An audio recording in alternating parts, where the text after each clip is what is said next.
विहार, वो शब्द जिससे बिहार की उत्पत्ति हुई। इसका मतलब है वो जगह जहाँ बौद्ध भिक्षु ठहरते थे। बिहार की आत्मा बुद्ध से जुड़ी है और बुद्ध बोध गया से। बोध गया हमारी समझ में वो स्थान है जहाँ भगवान बुद्ध ने प्रबोधन प्राप्त किया था। इतिहास और धर्म की वो गाथा एक या दो कहानियों से बाध्य नहीं है, बल्कि बुद्ध के बाद नागार्जुन, असंग जैसे कई मुनियों ने अपने ज्ञान को किसी भी दायरे के पार ले जाने का काम इसी स्थान से किया है। बुद्ध की कहानी परिपूर्ण है। जीवन की वास्तविकता, मिथ्या, सत्य और जटिलता को एक सरल नींव देकर सामने रख दिया गया है। जैसे आधुनिक दुनिया बुद्ध के चरित्र से जितना जुड़ सकती है, उतना किसी काल में नहीं हुआ है। जहाँ हर तरफ युद्ध है, लाचारी है, दुख है, दमन है, वहाँ बुद्ध ने 2600 वर्ष पहले ही मानवतावाद के सारे सिद्धांत दुनिया के सामने रख दिया था।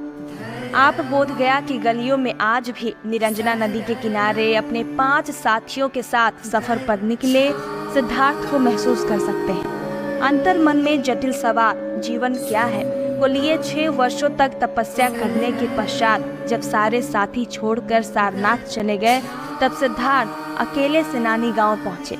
वहां उनकी मुलाकात एक कन्या से हुई जिसने उन्हें भोजन कराया। आखिरकार सिद्धार्थ एक पीपल के पेड़ के नीचे पूर्व दिशा में मुख करके बैठ गए और प्रण लिया, जब तक प्रबोधन तक पहुंच नहीं जाते उठेंगे नहीं। फिर कई असुरों ने उन्हें वहां से उठाने का प्रयास किया, उनके ध्यान को भंग करने की कोशिश की गई, पर वो बुद्धा थे, ज्ञान की चौकी पर अकेले खड़े। अंत में उन्हें वहां ज्ञान प्राप्त हुआ और फिर उस स्थान को बोध गया के नाम से जाना गया। आज अंतर्राष्ट्रीय पर्यटकों में जो आस्था इस जगह को लेकर दिखती है, वो अद्वितीय है। बोध गया को बिहार की आध्यात्मिक राजधानी के रूप में भी जाना जाता है। बौद्ध धर्म के अनुयायियों के लिए बोध गया एक पवित्र तीर्थ स्थल है। अगर हम इस शहर के इतिहास पर एक नजर डालें, तो बोध गया का इतिहास बहुत ही प्राचीन रहा है। यहाँ के महाबोधि मंदिर का निर्माण मौर्य सम्राट अशोक ने करवाया था। इसके बाद कई शताब्दियों तक ये जगह बौद्ध धर्म का केंद्र बना रहा। चीनी यात्री फाहियान और वेनसांग ने अपनी यात्रा के दौरान बोध गया का विस्तृत वर्णन किया है। 12वीं शताब्दी में तुर्की आक्रमणकारियों ने बोध गया को नष्ट कर दिया था, लेकिन फिर भी यहाँ बौद्ध धर्म का प्रभाव बना रहा।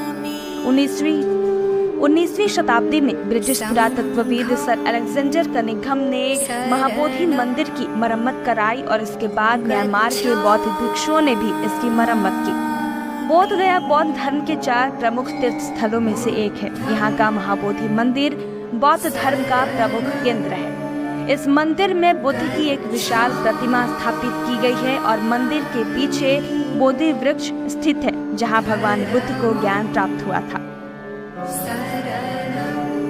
बोध गया में दुनिया भर से आने वाले बौद्ध भिक्षुओं और श्रद्धालुओं के लिए विभिन्न देशों के मठ और विहार भी बने हुए हैं। बोध गया न केवल बौद्ध धर्म के लिए महत्वपूर्ण है, बल्कि भारत के लिए भी ये एक गौरवशाली विरासत है। गौतम बुद्ध भारत की ही धरती पर जन्मे थे और उन्होंने यहीं से अपना धर्म प्रचार शुरू किया था। इसलिए बोध गया भारत की सांस्कृतिक विरासत का अभिन्न अंग है। साथ ही बोध गया आज भी दुनिया भर से आने वाले पर्यटकों और तीर्थ यात्रियों के लिए एक प्रमुख आकर्षण का केंद्र है। यहाँ का महाबोधि मंदिर विश्व धरोहर स्थल घोषित किया गया है, जो इसकी महत्ता को और बढ़ा देता है। बोध गया की ये विशिष्ट पहचान भारत के लिए बेहद ही गर्व की बात है।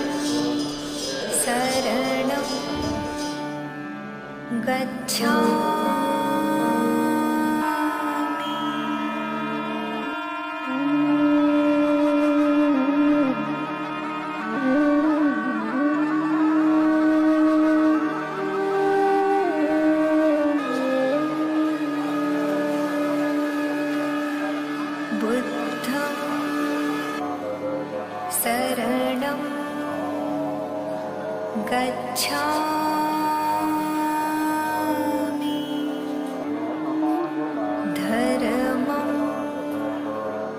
शरणं गच्छामि।